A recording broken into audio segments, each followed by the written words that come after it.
So here is my little improvisational container victory garden.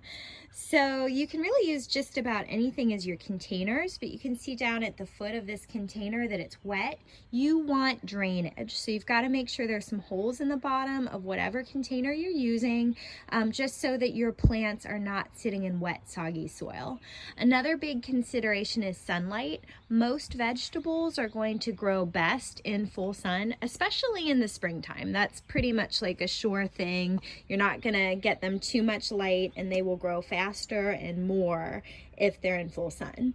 The other biggest thing is excellent soil. So if you don't get your plants into good soil, they will have a lifelong uphill struggle. So you want to use like composted manure or mushroom compost. Obviously, whatever you put in the soil will get into your plants, so organic sources are best. This is an assortment of cool weather spring veggies and edible flowers. So these are pansies and violas, and you can eat the flowers.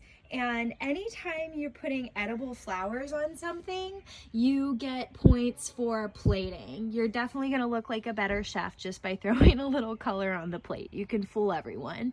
Over here are chive flowers that are starting to emerge, and those are also going to be edible.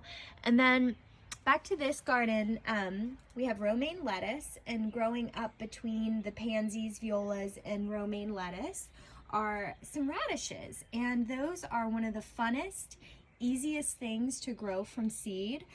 They only take about 30 days, so I like to tuck them in between other things, and then by the time they're ready to harvest, you pull them out, and the other plants at that point are getting bigger and need a little more room to spread out. So it's a perfect combination. Down here, I have some purple kale. This is my favorite kind of kale to grow, dinosaur kale. These kales were started as well as these brassica family plants, cabbage, broccoli, cauliflower, from small vegetable 6-packs that I got at Ron's greenhouse, and they're amazing. But things like this dinosaur kale, you could pretty much just as easily grow from seed. It's just a little bit less instant gratification. It's nice when you get healthy veggies that are off to a good start, because obviously you can start eating them a little bit sooner. Amazing to have these fresh kales. You can pick a few leaves off, throw them in your smoothie every morning, and they will actually continue to grow all season. This plant, you pick the outside leaves, and then it just gets taller and taller, and it looks almost like a palm tree by the end of the season. Really cool. These are good cool weather herbs, cilantro and parsley. Another little pot of radishes are here. And then over here, I've thrown some dill seed into the ground, so that's something pretty easy to grow from seed. It likes to be a little bit cooler, and so does cilantro. So I've got a couple of cilantro seeds starting in the ground here, and those are great cool weather plants as well. Here is sage. It's a big perennial bush of it that I dug up and brought over from my last garden. Perennial meaning that it comes back every year.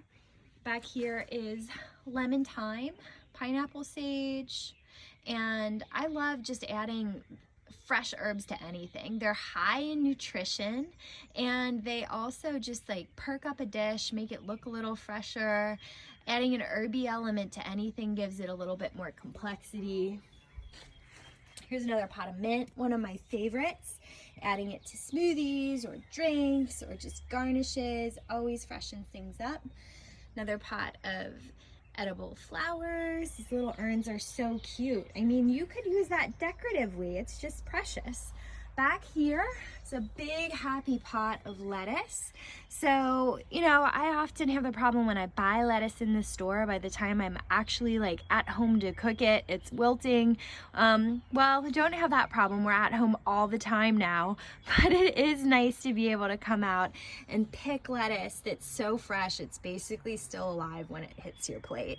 Could you have any more perfect, unblemished lettuce than that? Not really. This is a pot of strawberries.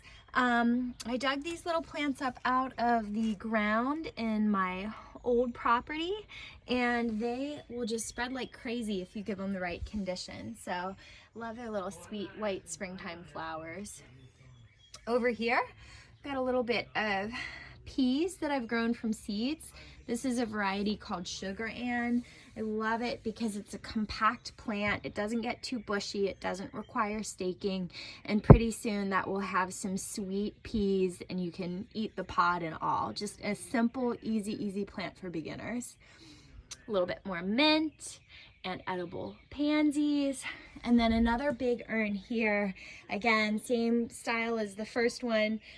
Kale in the middle, and you know, so you get those leafy greens and then the flowers, and then we've got some radishes coming up, and this is a white radish, so that's a style that's more like a white cylindrical one. It's not one of the red ones you're used to seeing, but that's what they look like when they come up. You'll actually see that root start to bulb up over the soil. So again, most important things to know about container gardening: you want sun for most vegetables that you're going to grow. You want to make sure you're planting things that are appropriate for a cool weather season here in the spring. And you want drainage in your pots and excellent soil. And with those things, as long as you water and don't let the plants dry out, you will be successful.